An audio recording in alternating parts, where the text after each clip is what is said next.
Dans cette perspective économique pour 2021, la Banque africaine de développement a publié une liste concernant les 10 pays qui ont le taux de croissance le plus élevé en Afrique. Et le premier pays, c'est la Libye avec 37,5%. Et ensuite, vous avez Djibouti avec 9,9%. Ensuite, le Botswana avec 7,5%. Ensuite, l'île Maurice aussi avec 7,5%. Ensuite, le Niger avec 6,9%. La Côte d'Ivoire avec 6,2%. L'Érythrée avec 5,7%, la Guinée avec 5,6% et enfin le Burkina Faso et le Sénégal avec 5,1%. Comme vous le savez, la croissance économique est nécessaire mais non suffisante pour améliorer les conditions de vie des populations. La croissance économique mesure, on parle de la croissance du produit intérieur brut, c'est-à-dire la croissance de la production nationale qu'on va transformer en richesse nationale, c'est-à-dire que c'est la valeur des biens et des services produits sur un territoire sur une année. Donc, plus cela augmente, plus la richesse augmente.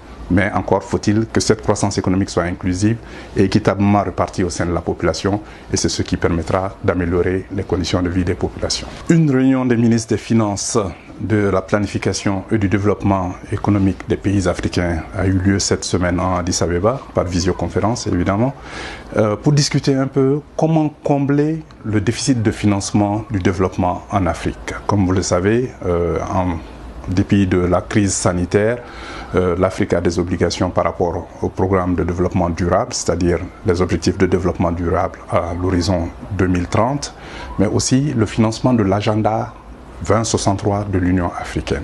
Tout cela demande beaucoup de ressources, mais avec la pandémie, les trésors et les ressources budgétaires des différents pays africains se trouvent un peu taris, donc de nouvelles ressources sont sollicitées.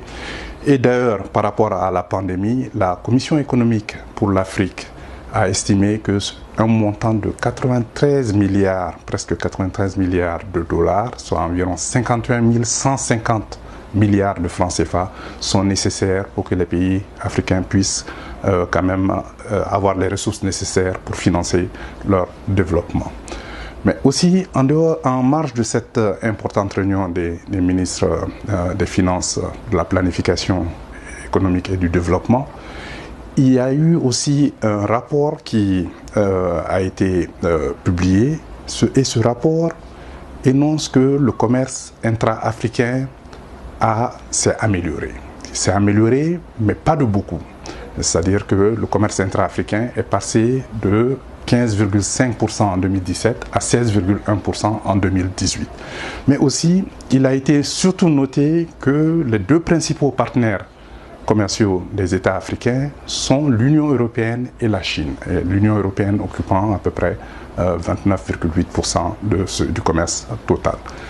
Mais donc, il s'agit de voir un peu comment dynamiser aussi les 8 communautés économiques régionales de l'Union africaine pour que de façon la production au niveau des communautés économiques régionales puisse être intégrée et au niveau des chaînes de valeur d'abord régionales, ensuite sous-régionales, régionales et ensuite internationales.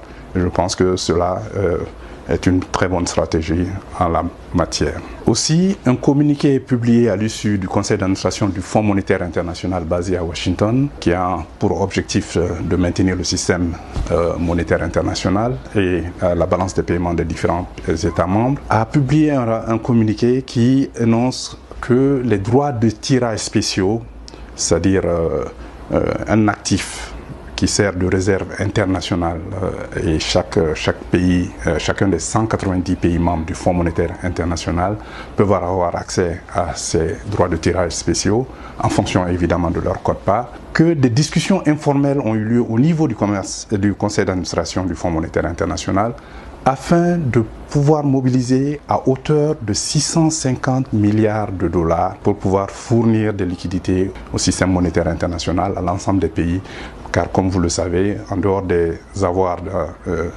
de change et les avoirs extérieurs des différents pays sont amenuisés à cause de la pandémie et au fait aussi que le commerce international s'est un peu tari, les chaînes de valeur mondiale étant un peu interrompue, cela pose des difficultés pour trouver des ressources supplémentaires qui doivent être affectées non seulement aux dépenses de santé, mais aussi aux besoins économiques et sociaux. Car vous savez, la pandémie sanitaire a pour effet un tiers la crise sanitaire elle-même et 2 tiers sont des effets indirects sociaux, économiques, et les États doivent trouver des ressources supplémentaires pour cela.